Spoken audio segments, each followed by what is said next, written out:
예레미야서는 구약의 예언서 중에서 가장 긴 책입니다. 장수로는 이사야가 더 많지만 길이로는 이 예레미야서가 조금 더 깁니다. 이 52장이 마지막 장입니다. 이 마지막 장 바로 앞절인 51장 64절 말씀 한번 보십시오. 그 마지막 부분에 보게 되면 예레미야의 말이 이에 끝이 났다고 기록되어 있습니다. 그래서 흔히 이 52장 마지막 장을 부록으로 기록자가 뒤에 덧붙였다고 여기곤 합니다. 중요한 것은 그 어떤 내용을 더 기록했는가 하는 것일 겁니다.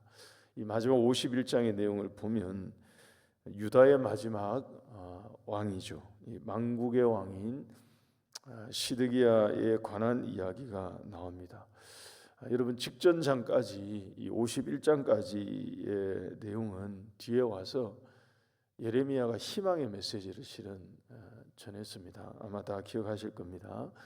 바벨론으로 끌려가지만 이게 끝이 아니다. 이런 얘기를 계속했습니다. 하나님이 바벨론을 멸하실 것이고 또 우리 이스라엘을 위해서 하나님이 친히 보복하셔서 그들을 무너뜨리신다 하는 얘기를 계속했습니다. 그래서 흩어져 있던 하나님의 백성들이 결국에는 다시 돌아오게 될 것을 이제 약속으로 주신 거죠. 그러니까 염려하지 말고 소망을 잃지 말라 이런 얘기를 이 예레미야서 마지막 부분에 와서 계속 이 바벨론의 멸망을 얘기하면서 쭉 들려준 것입니다. 근데 이 마지막 장 52장에 와서 다시 시드기야 이야기로 돌아왔습니다.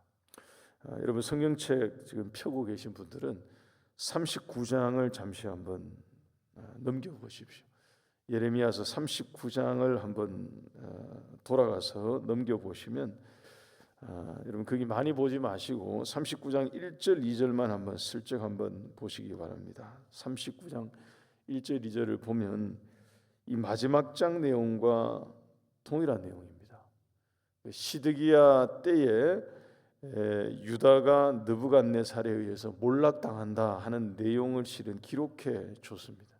다시 말하면 이 39장에서 이미 다 한 얘기예요. 이 얘기는 52장에 나오는 이 얘기는 말씀의 내용은 39장에서 이미 다 들려준 그런 말씀의 내용을 마지막 장에 와서 다시 기록해 준 것과 같습니다. 이게 어떤 느낌이냐 하면 말씀드린 것처럼 미래에 일어날 좋은 이야기, 이 장밋빛 미래, 청사진을 막 보여주고 하다가 그 얘기를 계속 듣다가 보니까 느낌이 다 된 것 같아요. 우리는 막 구원을 받은 것 같고 바벨론 포로는 끝나서 이제 포로기 이후 이야기인 것 같고 그런 근데 현실은 그게 아니죠. 아직 시작도 안 했습니다. 이들은 지금 바벨론 포로로 끌려가기 직전입니다. 무슨 얘기냐 하면 현실을 잊지 말고 직시하라 하는 것을 하나님이 이들에게 마치 다시 들려주신 것과 같은 그런 것입니다. 장래에 약속된 소망이 있고요. 또 하나님의 계획이 있고 다 있는데 아직은 아니라는 것입니다. 지금 현실은 이렇다 하는 것을 기억하라는 것을 보여주신 것과 같습니다. 시쳇말로 우리가 현타가 왔다 이런 얘기 젊은 사람들이 하지 않습니까? 현실을 자각하는 시간을 갖게 하는 것 같은 이 마지막 장 52장이 그런 것과 같습니다. 시드기야를 통한 나라의 멸망, 왕국의 멸망을 다시 들려주시면서 하나님은 이 마지막 장에서 우리에게 이 말씀을 읽는 우리에게 이들의 몰락의 이유를 다시 보게 하십니다. 뭐 때문에 망했는지, 뭐 때문에 유다가 망했고 나라가 망했는지를 우리에게 다시 읽게 하십니다. 39장 사건과 내용과 같은 것을 기록하고 있지만 거기에서는 언급하지 않았던, 나중에 여러분 집에 가서 한번 비교해 보시면 됩니다. 39장과 52장이 근본적으로 같은 시드기야 때의 나라가 망했다 하는 얘기를 하는 건데 39장에서 언급하지 않았던 표현들, 그런 내용들을 이 마지막 장 52장에서 얘기를 해주면서 몰락의 이유를 들려주고 있습니다. 다시 알려주고 있습니다. 첫 번째, 유다 나라가 망한 이유 첫 번째는 예레미야서 내내 다 나온 겁니다만 다시 한 번 더 정리해 주신 거죠. 첫 번째는 악을 단절하지 못한 것이 이유입니다. 유다가 망하게 된 이유는 이것입니다. 죄악을 끊어내지 못한 게 이유였습니다. 2절 보시기 바랍니다. 2절 말씀에 그가 시드기야를 가리킵니다. 그가 여호야김의 모든 행위를 본받아 여호와 보시기에 악을 행한지라고 되어 있죠. 여러분 여기에 여호야김의 모든 행위를 본받았다 하는 이 표현에 우리의 기억 속에 밑줄을 쫙 하시기 바랍니다. 본받았다 하는 것은 다른 얘기가 아니죠. 그 행위가 본인 줄 알고 따라갔다 얘기입니다. 그 행위를 따라가게 되면 이게 망하는 것인데 그게 따라가도 괜찮은, 따라가면 좋은 것인 줄 본인 줄 알고 뒤따라갔다 이런 얘기입니다. 다시 말하면 윗대로부터 내려오고 있던 죄악을 단절하지 못한 것입니다. 끊지 못한 거죠. 계속 이어갔다는 것입니다. 여러분 하나님이 우리 신자들에게 요구하는 것이 있죠. 잘 분별하는 것입니다. 이게 본인지 독인지 분별이 안 되니까 독인데 그 길을 따라가면 이게 독을 마시는 것인데 본인 줄 알고 분별하지 못하고 따라간 것입니다. 과거로부터 이어지고 있던 죄악을 멈추게 하지 않은 것이 결국에는 유다의 몰락입니다. 이게 시드기야만의 문제는 실은 아니죠. 이 왕조 유다 왕조에서 내내 나왔던 그런 겁니다만 이 예레미야서 마지막 장에 와서 하나님이 우리에게 잊지 말라고 다시 알려주시는 그런 것과 같습니다. 이들의 몰락의 이유 첫 번째는 죄악을 끊지 못한 것입니다. 두 번째입니다. 유다가 몰락한 두 번째 이유는 3절 말씀을 보시기 바랍니다. 3절 보시면 이것도 39장의 기록에는 언급되지 않은 것인데요. 여기에 나옵니다. 여호와께서 예루살렘과 유다에게 진노하심이 그들을 자기 앞에서 쫓아내시기까지 이르렀더라. 그 다음 말씀 시드기야가 바벨론 왕을 배반하니라고 되어 있습니다. 여러분 여기에 시드기야가 바벨론 왕 느부갓네살을 배반했다는 것이 그 이유인데 이게 무슨 얘기냐 하면 시드기야 앞에 여호야김 또 여호야긴 이런 왕들이 있었습니다. 이들이 전부 다 느부갓네살에 의해서 포로로 끌려갔던 왕입니다. 그러니까 시드기야 직전에 몇몇 왕들이 이미 바벨론 왕에 의해서 바벨론으로 포로로 끌려갔다가 돌아오기도 하고 못 돌아오기도 한 이 전적들이 쭉 있습니다. 그래서 마지막 왕인 이 시드기야는 누가 세우느냐? 유다 사람들이 세우지 않아요. 그래서 이전에도 말씀드렸습니다만 시드기야는 왕으로 실은 하나님이 쳐주지 않습니다. 정통성이 없어요. 누가 세우느냐? 느부갓네살이 그냥 세우는 것입니다. 이름도 원래는 마따디아거든요. 이름을 개명시켜 가지고 시드기야로 이름을 바꿔서 바벨론이 그냥 앉혀놓은 거예요. 시드기야는 바벨론의 충복으로 그냥 얼떨결에 세워진 바로 그 앞에 왕인 여호야긴의 아들도 아니고요. 그래서 대를 잇는 것도 아니고 요아스의 아들이죠. 그러니까 숙부를 삼촌을 그냥 이렇게 앉혀놓은 그런 것입니다. 그러니까 바벨론의 말을 잘 들으라라고 하면서 느부갓네살이 이렇게 덜렁 앉혀놓은 그런 것입니다. 근데 11년을 통치하는 기간 동안에 계속 그러고 있다가 시드기야가 9년째 접어들었을 때 느부갓네살을 배신한 것입니다. 여러분 이게 무슨 문제일까요? 바벨론을 배신했다는 게 이게 무슨 대단히 큰 문제가 여기서 되었을까 싶습니다만 우리가 예레미야서를 이제 쭉 다 읽어왔습니다. 새벽 시간마다 쭉 기회 되는 대로 쭉 말씀을 들어봤습니다. 분명히 우리가 알고 있는 한 가지가 있죠. 바벨론의 포로가 되는 것, 일정 기간 임시 기간이지만 잠정적인 기간 동안에 바벨론에 의해 지배를 당하는 것은 하나님의 뜻이었습니다.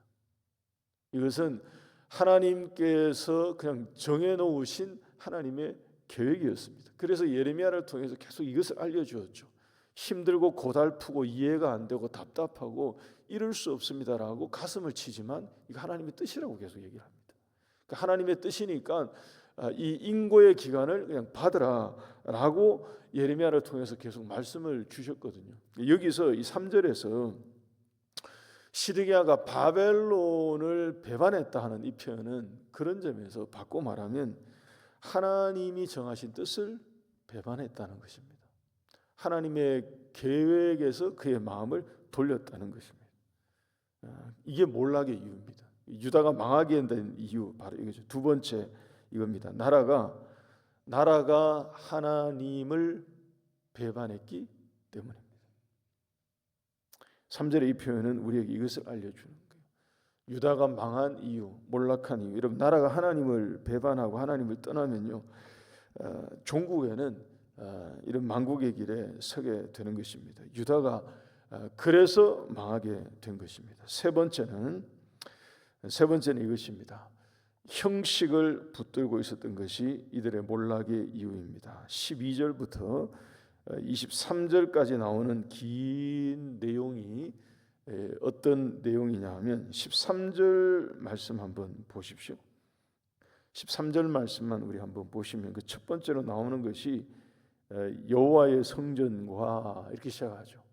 여호와의 성전과 왕궁을 불사르고 하면서 쭉 나옵니다. 뒤에 나오는 쭉 이어지는 내용이 다 뭐냐 하면 성전의 파괴와 성전의 물건들이 다 빼앗기고 또 바벨론으로 옮겨지는 그런 내용입니다. 20절 이하를 쭉 읽어보시면 솔로몬이 성전을 위해서 만든 기둥이 어떻고 받침이 무엇이었고 그 성전에 있는 기명이죠, 물건이죠, 바다가 이런 것이고 규격이 어떻고 이런 얘기가 쭉 어디에 뭐가 있고 아주 자세하게 기록해 주고 있습니다. 여러분, 이 모든 내용이 뭘 보여주느냐? 이스라엘의 자부심입니다. 이들의 자랑이었던 거죠. 이들의 의지의 대상이었습니다. 이것을 이렇게 자세하게 언급하는 이유, 이 모든 것이 다 회파되었고 파괴되었고 무너졌고 빼앗겼고 그냥 바벨론에 의해서 다 뜯겨 나갔다. 그 얘기를 기록해 주는 이것은 한마디로 말하면 여러분, 모형은 모형일 뿐이다 하는 것을 그냥 알려주는 것입니다. 왜냐하면 이 사람들이 지금까지 이것 붙들고 살았거든요. 다시 말하면 건물 붙들고 산 것입니다. 그들이 솔로몬이 지어 올린 이 성전이 신앙의 중거점이었습니다. 성전에 부여된 정신이 신앙의 중거점이 되어야 되는데 그들이 만들어 올린 그 건물이 그들의 신앙의 중심이었습니다. 조금 더 자극적으로 표현하면 껍데기는 껍데기일 뿐인데 이들은 이것을 붙들고 이것이 자기들의 신앙을 지켜줄 줄 알았고요. 이것만 있으면 보호받는다라고 생각을 하고 있었죠. 그러니까 하나님이 성전을 주시면서 거기에 주셨던 성전의 정신을 잃어버리니까 삶이 성전의 정신과 달라지는. 돌아보니까 껍데기만 실은 남은 거죠. 이들에게는 몰락의 이유입니다. 바로 왜곡된 그 신앙이 유다가 망하게 된 그러한 이유인 것입니다. 이런 우리로 보자면 현대 교회 신앙생활을 하고 있는 우리로 보자면 이런 거 아니겠습니까, 여러분? 교회의 건물이 크고요, 또 규모가 대단하고요. 대형 교회 이런 얘기 하지 않습니까? 교회의 규모가 크고 건물이 대단하고 교회 안에서 드려지는 예배가 감동적이고 화려하고 그리고 뭐 찬양대 화음이 아름답고 뭐 이제 우리로 보자면 다 이런 거 얘기하는 것입니다. 그러니까 매우 훌륭하게 잘 짜여진 교회 프로그램들이 돌아가고 웅장한 예배 가운데 들어가면 막 감동을 받고 하는 이 모든 것이 실은 여러분 성도의 구원을 보장하지 못합니다. 이런 게 신자들의 구원을 지켜주고 보장해주지 않는다는 것을 간과하면서 교회를 다니는 거죠. 유다가 망하게 된 이 이유, 이들은 성전에 만들어진 이 모든 모양이 또 거기에 설치된 모든 제단과 이런 물건들이 기명들이 되게 거룩하게 보이고 그것이 자기들의 신앙을 붙들고 있는 일종의 여러분 이거 종교적인 심취라고 말하는 것입니다. 그 종교적인 심취에 빠져 있다가 그냥 그게 그렇게 보였을 뿐인데 실은 그것은 그냥 그렇게 보였던 물건이었을 뿐인데 이것을 놓치고 간과했던 거죠. 이 마지막 장이 보여주는 것은 뭐냐 하면 그게 아무것도 아니었음을 알려주는 것입니다. 그래서 하나님은 이것을 통해서 이들에게 포로기 이후에 정말로 다른 것을 말씀해 주기 시작하죠. 그들의 눈에는 심히도 실망스러운 성전을 다시 건축하게 하십니다. 상처가 될 정도로 실망스러운 그런 성전을 보게 하시면서 이전의 영광보다 더 월등한 영광을 앞으로 보여주겠다고 얘기하십니다. 다른 거죠. 메시아의 시대를 계속해서 겨냥하시면서 예수님이 오실 것을 가리키게 하는 그런 것을 알려주시죠. 여러분 우리가 이 몰락의 이유 세 가지 한 번 더 보십시다. 나라가 망한 이유입니다. 유다가 망한 이유, 죄악을 단절하지 못했기 때문입니다. 이어받은 거죠. 어제 아침에 우리가 복을 이어받자고 얘기했는데 이들은 죄를 이어받은 것입니다. 악을 이어받다가 이렇게 된 거죠. 마음으로 하나님을 배반했기 때문입니다. 하나님의 뜻을 배반하고요. 하나님을 떠났기 때문에 그런 것이고요. 종교적인 형식에만 의존된 신앙이었기 때문에 결국 망국의 길로 간 것입니다. 우리 스스로 오늘 새벽에 나오신 우리 모두가 우리 스스로 우리의 마음은 어떤지 우리의 마음을 한번 새겨볼 수 있기를 바랍니다. 기도하겠습니다. 우리